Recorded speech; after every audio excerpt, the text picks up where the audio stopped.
Seven sister states के नाम से प्रसिद्ध पूर्वोत्तर भारत, असम, अरुणाचल प्रदेश, नागालैंड, मणिपुर,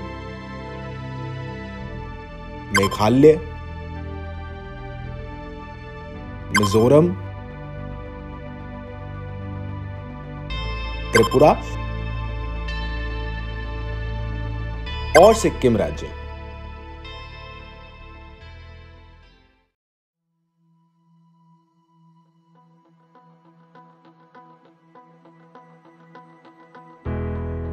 हर राज्य अपने अद्वितीय इतिहास, संस्कृति और परंपराओं के साथ पूर्वोत्तर क्षेत्र को प्रदर्शित करता है। पूर्वोत्तर भारत लुभावनी सुंदरता की भूमि, एक समृद्ध सांस्कृतिक विरासत और अद्वितीय इतिहास समेटे हुए है। इस क्षेत्र का होम्योपैथी चिकित्सा की एक वैकल्पिक प्रणाली के रूप में भी लंबा इतिहास रहा है।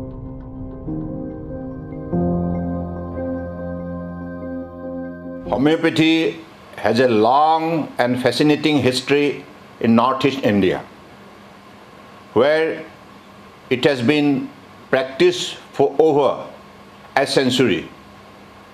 The popularity of homeopathy in the region can be attributed to its effectiveness, affordability, and safety.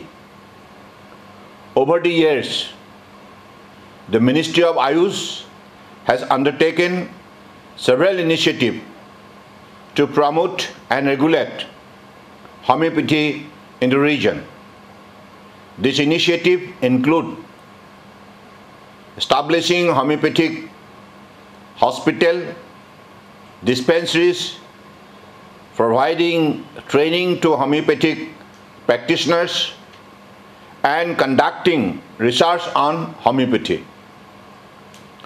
Homeopathy is much more popular in Northeast India as it is being used to treat a broad range of diseases, from minor ailment to chronic diseases like asthma and arthritis. The Ministry of Ayush recognizes the enormous potential of homeopathy in the region and is committed to its further development and promotion. The ministry is improving the health and well-being of the region people by providing cheaper yet effective homeopathic medicine. The Ministry of Ayush's tireless efforts to promote and regulate homeopathy in the region are noteworthy, and it is critical that homeopathy is accorded the recognition it deserves as a potent system of medicine in Northeast India. I hope the homeopathic practitioners will put some more effort to march with the goal of the Ayush Ministry to further spread its wings of homeopathy in the region.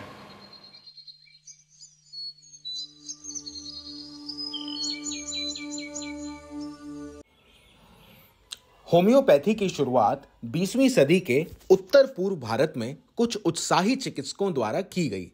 तब से homeopathy उत्तर पूर्व भारत में स्वास्थ्य सेवा प्रणाली का एक अभिन्न अंग बन चुकी है। कॉलेजों, अस्पतालों और होम्योपैथी अधिनियम की स्थापना के साथ ही होम्योपैथी इस क्षेत्र के लोगों को गुणवत्तापूर्वक स्वास्थ्य सेवाएं प्रदान करने में सक्षम हुई है। व्यक्तिगत चिकित्सकों के योगदान के अलावा केंद्रीय होम्योपैथी अनुसंधान परिषद ने पूर्वोत्तर भारत में होम्योपैथी के विकास में अतुलनीय भूमिका निभाई है।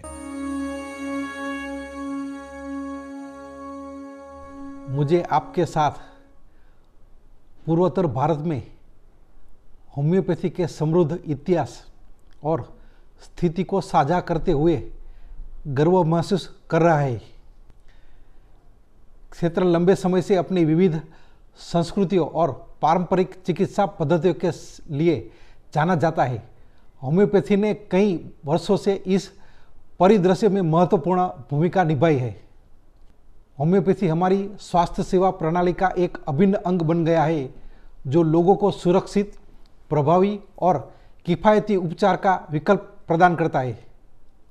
मुझे आपको यह सूचित करते हुए बहुत खुशी हो रही है कि इस क्षेत्र के 756 अस्पतालों और औषधालयों से प्रतिवर्ष लगभग 7 लाख रोगी होम्योपैथी उपचार से लाभान्वित होते हैं।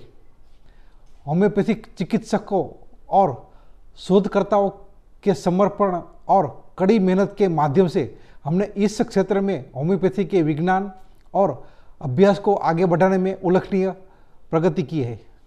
हालांकि होम्योपैथी प्रणाली पर काफ़ी काम हो चुका है, परंतु सतत प्रयास की आवश्यकता है। हमें होम्योपैथी का समर्थन और प्रचार करना जारी रखना चाहिए और यह भी सुनिश्चित करना है कि जिसे इसकी आवश्यकता है उसके लिए यह एक व्यवहार और सुलभ विकल्प बना रहे। हमें सामूहिक रूप से कार्य करके उत्तर पूर्व भारत और शेष भारत के लिए एक स्वस्थ और अधिक समृद्ध भविष्य का निर्माण कर सकते हैं। मां कामाख्या देवी मंदिर, ब्रह्मपुत्र नदी, चाय बागान और काजीरंगा के वन्य जीवन के लिए जाना जाने वाला असम 7 सिस्टर स्टेट्स में एक होने के साथ साथ होम्योपैथी को अपनाने वाला पूर्वोत्तर भारत के पहले राज्यों में से एक था। 20वीं शताब्दी के प्रारंभ 1912 में आसाम में होम्योपैथी की शुरुआत डॉक्टर C.S. केली द्वारा गौरीपुर, धुबरी, आसाम में राजा प्रभात चंद्र बरुआ के उपचार करने से हुई। इस उपचार से राजा प्रभात चंद्र इतने प्रभावित हुए कि उन्होंने इस प्रणाली पर अपना ज्ञानवर्धन करने के उद्देश्य से होम्योपैथी विज्ञान से संबंधित कुछ पुस्तकें खरीदी, जिनमें से कुछ आज भी उनके राजबाड़ी पुस्तकालय में उपलब्ध हैं। इन पुस्तकों से ज्ञान अर्जन कर राजा ने डिस्पेंसरी की स्थापना कर ग्रामीणों को होम्योपैथिक दवाएं भी वितरित की, जिसका पुष्टिकरण स्वयं उनके वंशजों द्वारा भी किया गया है। तो मैंने पूछा, उनके पास कुछ किताबें थे होम्योपैथ के। मैंने देखा कि ये होम्योपैथ की किताब है। मैंने पूछा कि ये किताब आपको कहाँ से मिला। उन्होंने कहा कि मेरे दादाजी राजा प्रभात चंद्र बरुआ जी के ये किताब मैंने रखा है। कुछ प्रमुख चिकित्सकों जैसे डॉक्टर दामोदर देवी शर्मा, डॉक्टर दिगेंद्र नाथ दास, डॉक्टर विनोद बिहारी दास, डॉक्टर रुद्रकांत शर्मा, डॉक्टर कल्याण दत्ता गुप्ता, डॉक्टर भोला नाथ हजारिका, डॉक्टर परेश शर्मा, डॉक्टर ध्रुवानंद दास, भृगु महाराज और डॉक्टर बागेश्वर दत्तो के योगदान का उल्लेख किए बिना पूरा नहीं होगा, जिन्होंने 1930 से 1960 तक आसाम में होम्योपैथी का अभ्यास किया।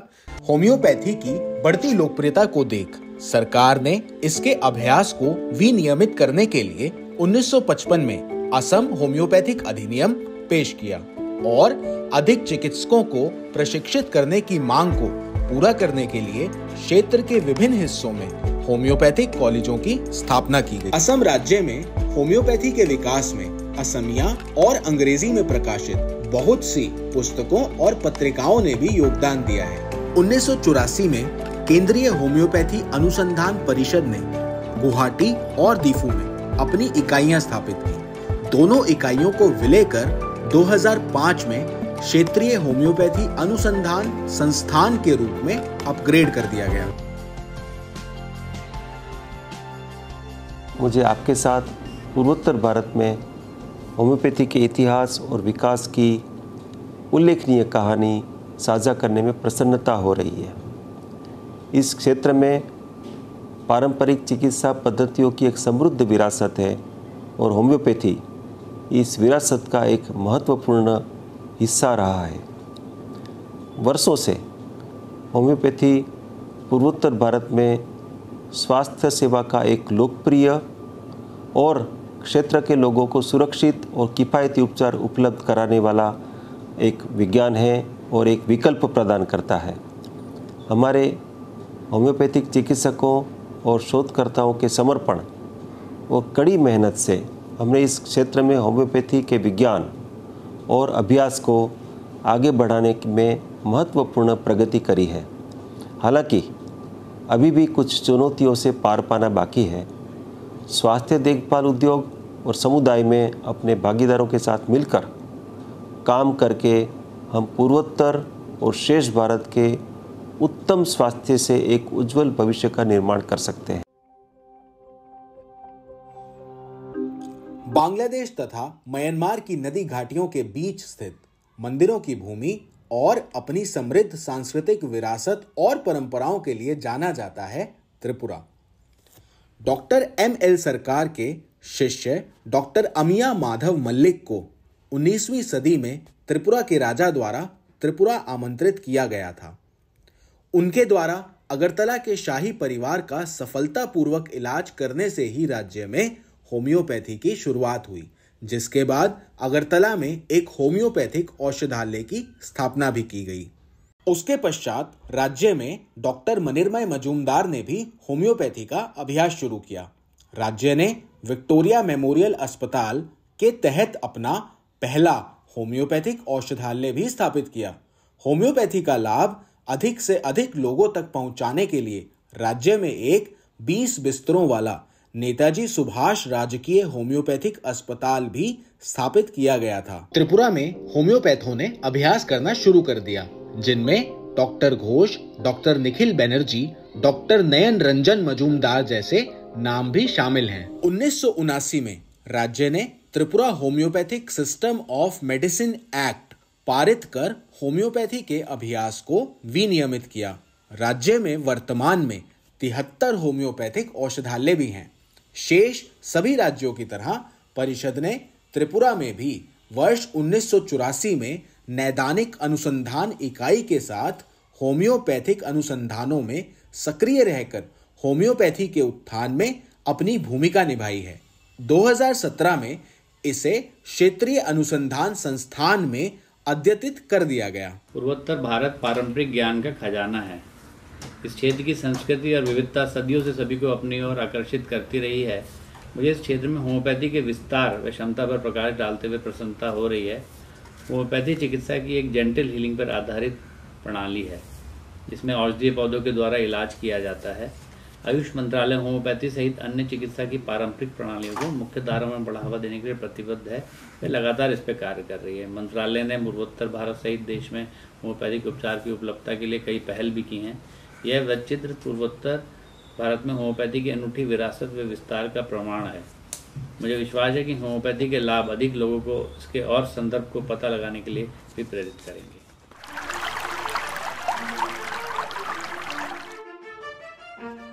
उगते सूरज की भूमि अरुणाचल प्रदेश एक समृद्ध सांस्कृतिक विरासत और विविध समुदायों का घर है। 1980 में भारत सरकार द्वारा अरुणाचल प्रदेश में होम्योपैथिक चिकित्सकों के 10 पदों को मंजूरी प्रदान की गई, जिससे राज्य में होम्योपैथिक स्वास्थ्य सेवा की शुरुआत हुई। डॉक्टर BS मूर्ति भी एक होम्योपैथिक चिकित्सा अधिकारी के रूप में शामिल हुए, जो बाद में स्वास्थ्य सेवाओं के संयुक्त निदेशक भी बने।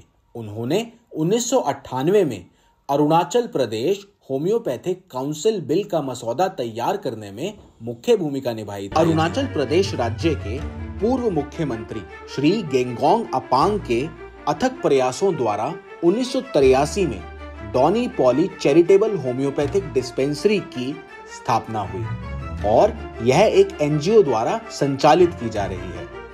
इस क्लिनिक ने स्थानीय आबादी के बीच तेजी से लोकप्रियता हासिल की और देखते ही देखते होम्योपैथी पूरे क्षेत्र में फैलने लगी। परिषद भी अपनी एक नैदानिक अनुसंधान इकाई के साथ होम्योपैथी के प्रचार प्रसार में वर्ष 1984 से सक्रिय है। 2001 में इस क्षेत्र में शिक्षा और प्रशिक्षण प्रदान करने के लिए ईटानगर में उत्तर पूर्वी होम्योपैथिक कॉलेज तथा अस्पताल स्थापित किया गया, जिससे क्षेत्र में योग्य होम्योपैथिक चिकित्सकों की संख्या में निरंतर वृद्धि हुई है। वर्तमान में अरुणाचल प्रदेश राज्य के विभिन्न हिस्सों में 91 सरकारी होम्योपैथिक औषधालय हैं, जो स्थानीय आबादी की स्वास्थ्य संबंधी जरूरतों को पूरा कर रहे हैं। इसके साथ ही राज्य के एक प्रमुख अस्पताल रामकृष्ण मिशन हॉस्पिटल में भी होम्योपैथी को एक विंग के रूप में स्थान दिया गया है। विकास का यह पैटर्न सभी पूर्वोत्तर राज्यों में समान है। प्रत्येक राज्य आवश्यक सुविधाएं और बुनियादी ढांचा प्रदान कर होम्योपैथी के विकास को सक्रिय रूप से बढ़ावा दे रहा है। होम्योपैथी 18वीं शताब्दी के प्रारंभ में भारत में आई और बहुत ही कम समय में लगभग सभी भागों में फैल गई। जहां बंगाल को इस प्रणाली का केंद्र माना जाता है, वहीं पूर्वोत्तर भारत में भी यह तेजी से पैर पसार रही थी। इससे बढ़ावा देने के लिए होम्योपैथिक चिकित्सकों ने कॉलेजों का गठन करवाया और धीरे धीरे शिक्षा का भी मानकीकरण किया गया। हालांकि देश में होम्योपैथी का प्रसार का विवरण बहुत अधूरा है और यह समय है कि हम इन पहलुओं को संकलित करें और उन अज्ञात चिकित्सकों के नाम सामने लाएं जिन्हें देश के लोगों के दिलों में होम्योपैथी की आस्था और लोकप्रियता की नींव रखी। जनसंख्या की मांग और बढ़ती आवश्यकता के कारण होम्योपैथी को सरकारी समर्थन भी मिला, जिसने देश में इस तंत्र को मजबूती से खड़ा कर दिया है। होम्योपैथी पर नैदानिक और औषधि अनुसंधान के अलावा बुनियादी विज्ञान में ऐतिहासिक शोध करने से यह प्रणाली और मजबूत होगी।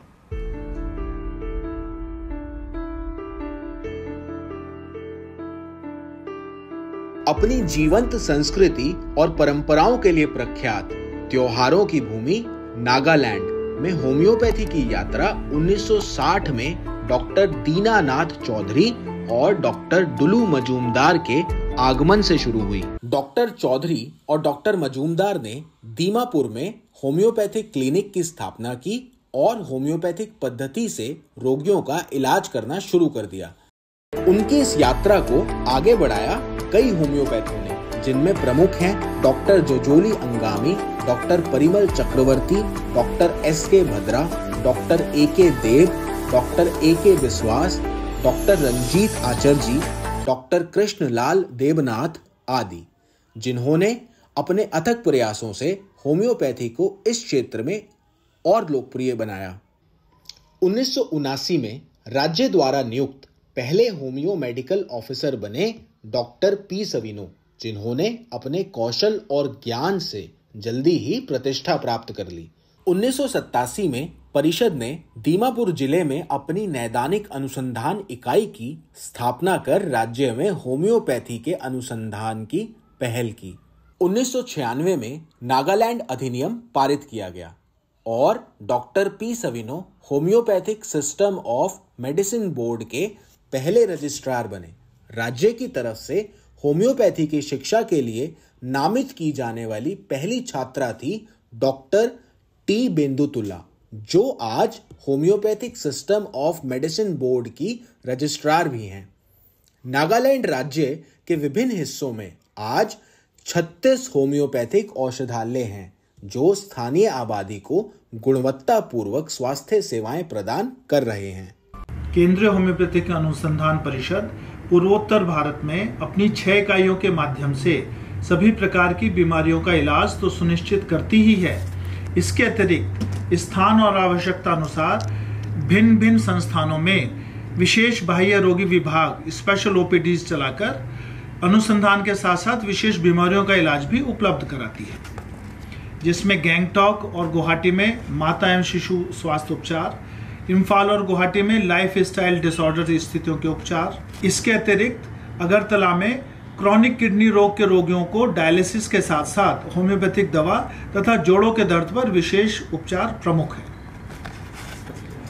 परिषद आने वाले समय में गुवाहाटी में चाय बागानों में काम करने वालों की तकलीफों के इलाज के लिए तथा स्कूल में बच्चों को होम्योपैथिक दवा देने के लिए अपनी सेवाओं का भी विस्तार करने वाली है। इस संबंध में डॉक्टरों का प्रशिक्षण भी करवाया जा चुका है। साथ ही डॉक्टरों की देखरेख में बच्चों की दांत निकलते समय होने वाली परेशानियों का घर पर ही फर्स्ट लाइन ऑफ केयर उपलब्ध कराने के लिए आशाओं का प्रशिक्षण भी करवाया जा चुका है। इन सभी प्रयासों से हमारा उद्देश्य यह है कि हम अधिक से अधिक चिकित्सीय देखभाल सेवाएं प्रदान कर होम्योपैथी को घर घर तक पहुंचा सके। होम्योपैथी की यात्रा कदम दर कदम आगे बढ़ते हुए आ पहुंचती है बादलों के घर मेघालय में। वह मेघालय जो अपनी रोलिंग पहाड़ियों और हरे भरे परिदृश्य के लिए भी जाना जाता है। 1976 में सरकार से पहचान मिलने से पूर्व होम्योपैथी का अभ्यास कुछ स्वशिक्षित क्लास बी होम्योपैथों द्वारा किया जा रहा था, जिनमें से doctor Dilip Bhattacharya, doctor Dinesh Bhattacharya, doctor UC Chakraborty, doctor Das आदि लोकप्रिय थे।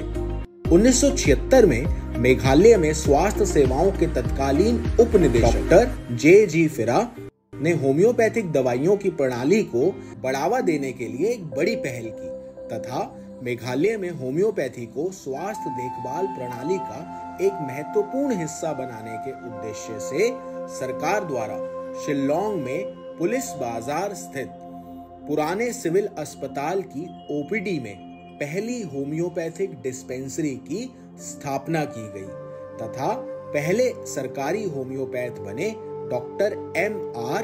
डेंगदो। 1983 में क्षेत्र में होम्योपैथी के अभ्यास को विनियमित करने और स्वास्थ्य सेवाओं के गुणवत्ता मानकों को बनाए रखने के उद्देश्य से Meghalaya homeopathic board of medicine की स्थापना की गई और W.Y. धर को रजिस्ट्रार पद पर नियुक्त कर यह जिम्मेदारी सौंपी गई।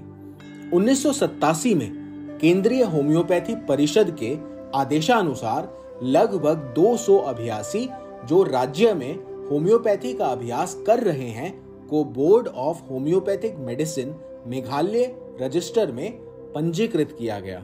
वर्ष 1991 में बोर्ड ने DHMS डिग्री कोर्स को bachelor of homeopathic medicine and surgery BHMS में बदल दिया। जैसे जैसे होम्योपैथी की लोकप्रियता बढ़ी, आधारभूत संरचना का विकास होने लगा। 2016 में आयुष मंत्रालय ने आयुर्वेद एवं होम्योपैथी में स्नातक, स्नातकोत्तर, शोध एवं अनुसंधान कार्यक्रम प्रदान करना एवं अस्पतालों में गुणवत्ता युक्त चिकित्सा प्रदान करने के ध्येय से राज्य में उत्तर पूर्वी आयुर्वेद तथा होम्योपैथी संस्थान शिल्लोंग की स्थापना की। डॉक्टर गुरचरण दास द्वारा विकसित बिमोला होम्योपैथिक फार्मेसी और डॉक्टर भट्टाचार्य द्वारा विकसित होम्यो फार्मेसी ने शुरुआती दिनों से ही राज्य में होम्योपैथिक दवाओं की मांग की उपलब्धता सुनिश्चित करने में महत्वपूर्ण भूमिका निभाई है। आज राज्य में होम्योपैथी चिकित्सकों की संख्या अच्छी गति से बढ़ रही है और 500 से अधिक होम्योपैथ हैं। वर्तमान में आयुष की प्रभार निदेशक डॉक्टर श्रीमती H.C. लिंडेम और बोर्ड ऑफ होम्योपैथिक मेडिसिन की रजिस्ट्रार डॉक्टर श्रीमती बिसोलिन धर की छत्र छाया में होम्योपैथी फल फूल रही है। पर्वतारोहियों की भूमि मिजोरम में होम्योपैथी की शुरुआत 1950 के दशक के आरंभ में डॉक्टर S.L. लथांगलियाना ने हिलियपुई में की। Doctor C. लालमिंगथंगा और डॉक्टर थैंकिमा ने मिजोरम में होम्योपैथी की परंपरा को जारी रखा। परिषद भी वर्ष 1984 से आइजवाल में अपनी नैदानिक अनुसंधान इकाई स्थापित कर होम्योपैथी के प्रचार और अनुसंधान गतिविधियों में जुटी हुई है। होम्योपैथी की बढ़ती पहचान को देखते हुए वर्ष 2000 में डॉक्टर C. लालुंगनेमा को राज्य सरकार द्वारा होम्योपैथिक डॉक्टर के रूप में नियुक्त किया गया था। वर्ष 2014 में राज्य में 10 नए सरकारी होम्योपैथिक डॉक्टरों की नियुक्ति हुई। सरकार ने NRHM के तहत होम्योपैथिक डॉक्टरों को भी सम्मिलित किया। फरवरी 2019 में मिजोरम के राज्यपाल ने आयुष प्रणालियों को बढ़ावा देने के उद्देश्य से स्वास्थ्य और परिवार कल्याण के तहत आयुष निदेशालय की भी स्थापना की। होम्योपैथी आइजोल के CGHS वेलनेस सेंटर में भी अपना स्थान बनाने में सफल रही, जो कि क्षेत्र में होम्योपैथी की बढ़ती लोकप्रियता का द्योतक माना जा सकता है। वर्ष 2022 में माननीय केंद्रीय आयुष, बंदरगाह, नौवहन और जल मार्ग मंत्री श्री सर्बानंद सोनोवाल ने मिजोरम के मुख्यमंत्री के साथ 6 आयुष अस्पतालों की आधारशिला रखी और आयुष स्वास्थ्य और कल्याण केंद्रों की 24 इकाइयों का उद्घाटन भी किया, जो कि राज्य में स्वास्थ्य सेवा के बुनियादी ढांचे और आयुष क्षेत्र की प्रगति बढ़ावा देने में मील का पत्थर साबित होंगे। मणिपुर पूर्वोत्तर का गहना, एक ऐसा राज्य जो अपने समृद्ध इतिहास और सांस्कृतिक विरासत के लिए जाना जाता है। मणिपुर में डॉक्टर मोइरांगथेम नारासिंह होम्योपैथी में अग्रणी रहे एवं उन्होंने होम्योपैथिक अभ्यास शुरू किया। उस समय मणिपुर में कुछ अन्य प्रसिद्ध होम्योपैथिक चिकित्सक जैसे doctor Ibohanbi Singh, doctor S Imo Singh, doctor Megha Chandra Sharma, doctor N Bir Kumar Singh, doctor H Vinod Kumar Singh आदि थे। वर्ष 1973 में मणिपुर में पहली बार आयुष प्रणाली के अंतर्गत एक होम्योपैथिक डिस्पेंसरी शुरू की गई तथा डॉक्टर मेघा चंद्रा को पहले होम्योपैथिक चिकित्सक के रूप में नियुक्त किया गया। सरकार ने इसके प्रसार के लिए कई महत्वपूर्ण कदम उठाए, जैसे अधिक पदों का सृजन, बुनियादी ढांचे का विस्तार आदि। 1978 में होम्योपैथिक डॉक्टरों को मणिपुर सरकार ने पहली बार भारत के विभिन्न राज्यों व कॉलेजों के लिए नामांकित। 2014 में स्वास्थ्य और परिवार कल्याण मंत्रालय से अलग आयुष मंत्रालय की स्थापना हुई और राज्य में 2015 में आयुष निदेशालय मणिपुर की स्थापना हुई, जिसके परिणाम स्वरूप आयुष मंत्रालय की वित्तीय सहायता से राज्य सरकार ने एक एकीकृत 2015 में आयुष निदेशालय मणिपुर की स्थापना हुई, जिसके परिणाम स्वरूप आयुष मंत्रालय की वित्तीय सहायता से राज्य सरकार ने एक एकीकृत 50 बिस्तरों वाले आयुष अस्पताल की स्थापना की। परिषद अन्य उत्तर पूर्वी राज्यों की तरह इस राज्य में भी वर्ष 1984 एवं 1987 में 2 केंद्रीय अनुसंधान इकाइयों के साथ अपनी उपस्थिति दर्ज करा रही है। 2009 में इन दोनों इकाइयों को विलय कर होम्योपैथी के क्षेत्रीय अनुसंधान संस्थान के रूप में प्रतिस्थापन किया के उद्भव का श्रेय परिषद द्वारा वर्ष 1984 में स्थापित नैदानिक अनुसंधान इकाई को जाता है, जो राज्य में होम्योपैथी के प्रचार प्रसार एवं अनुसंधान में सतत कार्यरत है। 1985 में नामची के श्री RL प्रधान डाकिया ने अपनी रुचि और क्षमता से होम्योपैथी की प्रैक्टिस शुरू की। उन्हीं का अनुसरण करते हुए 1991 में नामची के ही श्री CP राय, जो कि पेशे से एक बैंक मैनेजर थे, अपने किसी दोस्त से होम्योपैथी सीखकर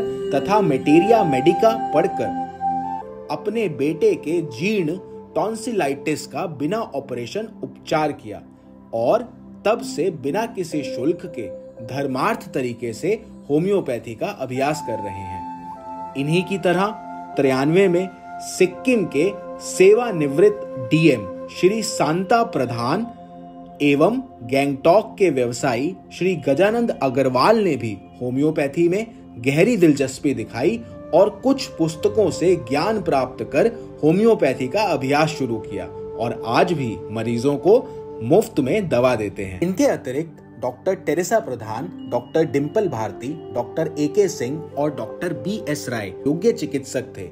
उन्होंने भी सिक्किम में होम्योपैथी का अभ्यास 2003 से doctor Yamuna Sharma, doctor Milan Pradhan, doctor Sajana Poudyal, doctor Netali Lepcha, doctor Pramila Upreti, doctor Dikila Bhutia, doctor Manisha Kumari, doctor Preetika Dahal और डॉक्टर अश्विन खरका ने भी सिक्किम सरकार के अधीन विभिन्न PHC, CHC एवं अस्पतालों में स्थायी एवं सविंदा पदों पर रहकर होम्योपैथी का अभ्यास किया है। होम्योपैथी का पूर्वोत्तर भारत में एक लंबा और समृद्ध इतिहास रहा है। अपने बुनियादी ढांचे, सरकारी मान्यता और पूर्व में दिग्गजों के योगदान और केंद्रीय होम्योपैथी अनुसंधान परिषद जैसे संगठनों के काम के माध्यम से होम्योपैथी पूर्वोत्तर भारत में स्वास्थ्य सेवा परिदृश्य का एक महत्वपूर्ण हिस्सा बन गया है। यह चिकित्सा के इस रूप की प्रभावशीलता और लोकप्रियता का एक वसीयतनामा है। केंद्र एवं विभिन्न राज्यों की सरकारों ने होम्योपैथी के महत्व को पहचाना है और क्षेत्र में इसके विकास को बढ़ावा देने के लिए प्रभावशाली कदम भी उठाए हैं, जिससे पूर्वोत्तर भारत में होम्योपैथी का भविष्य और उज्जवल दिखाई दे रहा है।